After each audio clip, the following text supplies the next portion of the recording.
മോഹൻലാൽ എന്ന സൂപ്പർ സ്റ്റാറിനെയും കളിയാക്കിയവർക്കുള്ള ഒരു മറുപടിയാണ്. കിട്ടിലും പടം എന്ന് പറഞ്ഞാൽ കഥയുടെ പ്രോഗ്രഷനൊക്കെ എനിക്ക് ഒന്നും പറയാനില്ല. നമ്മൾ ലാലേട്ടനിൽ നിന്ന് പ്രതീക്ഷിച്ച ഒരു സിനിമ തിരിച്ചു കിട്ടി. അതെ, അത്രേ ഉള്ളൂ. മോഹൻലാൽ തുടങ്ങി. മോഹൻലാലിന്റെ പെർഫോമൻസ് നന്നായിരുന്നു, അടിപൊളി. എടുത്തു പറയുന്ന മോഹൻലാലിന്റെ ആക്ട് തന്നെയാണ്. മോഹൻലാലിന്റെ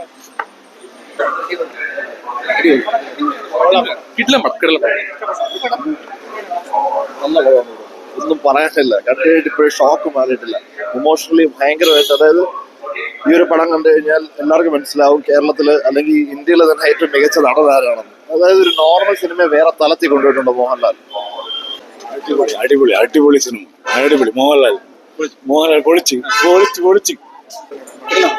അടിപൊളി പടം, ത്രില്ലറാ, കംപ്ലീറ്റ് ത്രില്ലർ. ദൃശ്യവും ഒപ്പവും ഒക്കെ കണ്ട ഫീൽ ഇറങ്ങി. സൂപ്പർ പടം, കാണണം, എല്ലാരും കാണണം. ഒപ്പീനിയൻ മാത്രമാണ് എനിക്ക് ഇത് ഇഷ്ടം. സൂപ്പർ. എംബ്രാനിൽ നിന്ന് പ്രതീക്ഷ കിട്ടിയില്ല, പക്ഷെ ഇതിൽ പ്രതീക്ഷേന്റെ അപ്പുറത്തുണ്ട്. അടിപൊളി സിനിമയാണ്, ഒന്നും പറയാനില്ല.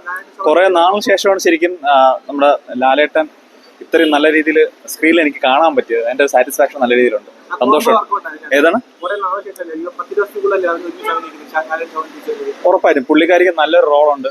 പുള്ളിക്കാരുടെ ചില വിഷ്വൽസ് നമുക്ക് കാണേണ്ടതായിട്ടുണ്ട്. നമ്മൾ തിയേറ്ററിൽ ഒരിക്കലും മിസ്സാക്കാൻ പറ്റാത്ത സിനിമ. അടിപൊളി പടം, ഒന്നും പറയാൻ.